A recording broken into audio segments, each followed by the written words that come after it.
Yeah, it's a great question. I think so many things have changed. I think going back to kind of the early 90s when Liverpool lost their status as the number one team in England, I think the poor recruitment of players hurt Liverpool a lot.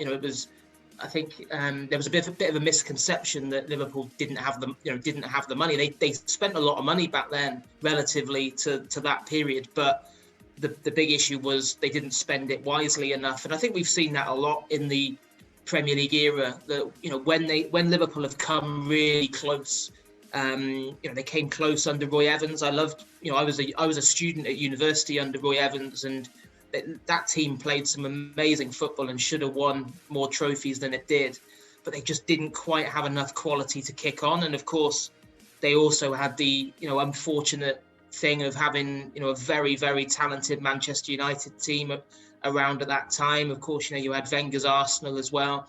And then I think what happened then was we saw all this new money come into English football, didn't we? With suddenly Abramovich buys Chelsea, and Liverpool struggled then to compete financially, and similarly with Sheikh Mansour at Man City. So it suddenly became a lot harder, and and then you had the issues with the ownership, of course, under Hicks and Gillette that I mentioned before, and which ultimately kind of did for Benitez. And then there was just so, like, even under Rodgers we had that amazing 13-14 season, but then you lose Suarez and you waste that money on Markovic and Balotelli, and so I think what Klopp, the biggest change on Klopp has been the recruitment. In terms of, if you made a list of every player Klopp had signed, the amount of hits compared to misses is unbelievable. I think the only player you could really say there's been a flop really would be Karius, and even he was, what was he, £4 million? So you're not talking about an expensive signing. And so that's been a key thing. I think also I've never met anyone with Klopp's man management skills. I think he's in a class of his own in terms of getting the best out of people, not just players. I think staff as well. Like, obviously with coronavirus, I haven't stepped foot inside Melwood since March, but back in the times when you went, I was there on a weekly basis, you could just feel the positivity around the place. And I think Klopp, he's just a master at finding the right words at the right time to motivate people.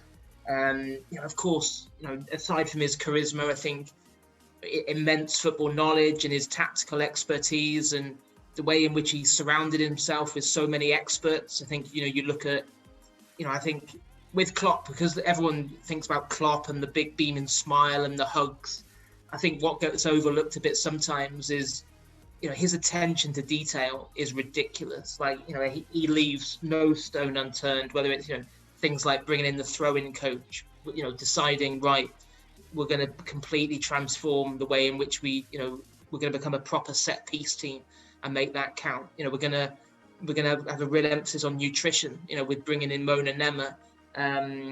Even the psychology side of things with bringing in Lee Richardson as the sports psychologist. So there's so many little things that have come together to put Liverpool back at the top of English football. And I think probably another factor that I didn't mention then was just Klopp's ability to galvanise supporters as well, not just inside the stadium, but all around the world. Because, before he came along, I think Liverpool fans have been, they were almost like a bit wearied because there'd been so many near misses, and it was like, is it ever going to happen? Are we going to see Liverpool back at the summit of English football?